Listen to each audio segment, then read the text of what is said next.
សួស្តីអ្នកគ្នាម្ល៉េះយើងមកសម្រាប់រឿងបិសាចពូខ្មៅកុំឲ្យខាត់ពេលយូរថាខ្ញុំនិយាយទៅប៉ែអីតោះយើងចូលទៅផ្ដាំតែរឿងមកទូរបស់យើងក៏បានត្រូវដាំឈើវាស្កត់ពីលើណាហើយ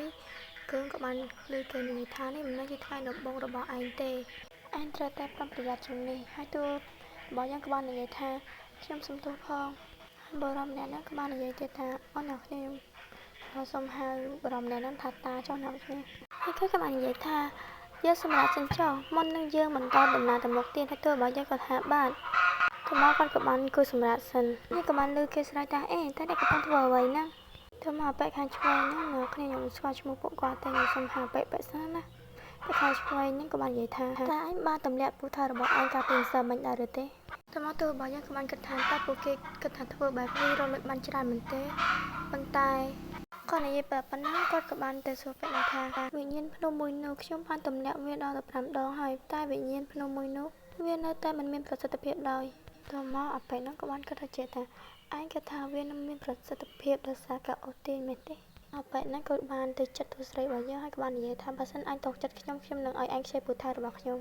បែបនោះក៏បានដកខ្លួនចេញពីទូស្រីរបស់យើងបន្តិចហើយក៏បានអត់ដង្ហើមធំហើយនិយាយថាម្ដាយរបស់ខ្ញុំបានឲ្យវាមកខ្ញុំមិនមែនទាល់តែសោះទេខ្ញុំពិតជាសោកស្ដាយណាស់ដែលអ្នកល្ងងឯងមើលទៅពិតជាក្មេងខ្លាំងណាស់ឯងបានមកកន្លែងខ្ញុំហើយឯងក៏បានឃើញពូថៅប្រាក់របស់ខ្ញុំដែរទៅមកទូស្រីរបស់យើងក៏បាននិយាយថាខ្ញុំបានធ្វើវាហើយបានជាខ្ញុំបោះវាទៅចូលក្នុងស្រះហើយបែបហ្នឹងក៏បាននិយាយថាចាំឯងធ្វើវាម្ដងទៀតទៅនេះពូថៅប្រាក់របស់ខ្ញុំទាំងខ្ញុំឲ្យឯងខ្ចី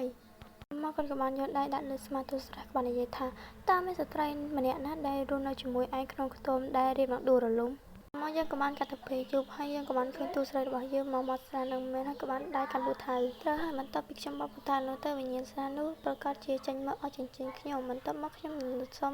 ស្ត្រីម្នាក់ដែលខ្ញុំស្រឡាញ់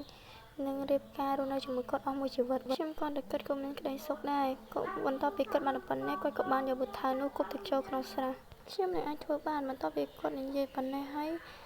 គាត់បានគប់ទៅមួយសន្ទុះអត់ឃើញមានអីងើបឡើងគាត់ក៏បានគិតថាអូប្រហែលវាមិនមានប្រសិទ្ធភាពទេហើយយើងក៏បានឃើញដល់ស្អីទាំងអស់គ្នាដល់ប៉ុណ្ណានៅហោះចេញពីលើទឹក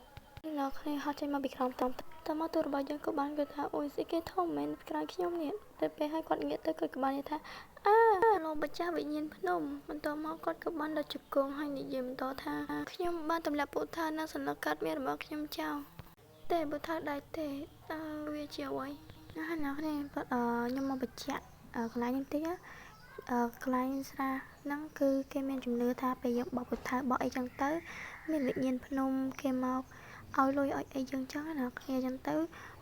តួស្រីរបស់យើងហ្នឹងគឺគាត់អត់មានលុយទេចឹងទៅគាត់មកបោះពូថៅហ្នឹងដើម្បីបានលុយបានអីគឺតណ្ដឹងប្រពន្ធនេះណាអ្នកគ្នាហើយគាត់គិតថាគាត់ហ្នឹងគឺអាយុច្រើនហើយអត់តាន់ប្រពន្ធមានអីទៀតចឹងទៅបានជាគាត់ធ្វើចឹងហើយបើសិនជាឆ្ងល់កន្លែងណាទៀតចាំសួរខ្ញុំណាបាយបាយ everyone